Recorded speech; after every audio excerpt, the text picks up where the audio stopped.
There is an old saying that nothing in this life comes for free. And this is particularly true of everything that the demons would tempt us with. Every pleasure, every promise made to us by the demons comes with a hidden price. And not just a hidden price, but the greatest price of all, which is spiritual death. As St. Paul says in his letter to the Romans, the wages of sin are death.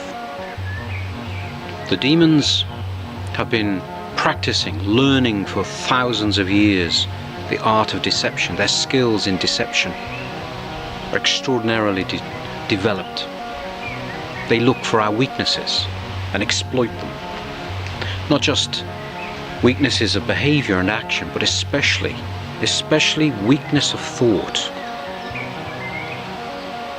Now, we only have a short time on this earth, and so we must look to the church fathers and the saints of the church who have been victorious in this struggle over evil thoughts. What do they teach us? What do they share with us from their experience of victory?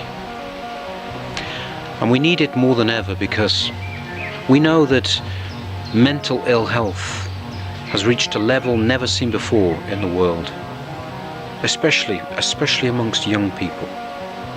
Young people growing up with the unreality of a digital world. Young people being taught in schools and through the media that evil is good and good is evil. Even to the degree that if I name those evils, this video would be removed. Evil and its prompting of thought is rife. It is everywhere. We are surrounded by it to a new degree. Voices through the radio and the television, music constantly bombarding us with deception. So what is it the Church Fathers teach us? What do the holy saints tell us is the road to victory over evil thoughts? Well, of course, not surprisingly, the first stage is prayer. But not just general prayer. The Church Fathers talk about the humility of prayer.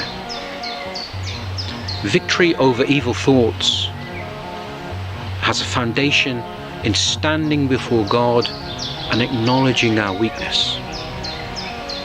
The Church Fathers tell us that the demons are powerless against one who is shielded by the strength of God, and that we can only truly be shielded in this way by God, by His strength, when we practice humility, only when we admit our weakness before Him, acknowledge that we cannot be victorious without His grace, that we are truly powerless without Him, that we are utterly dependent on His strength, which is infinite.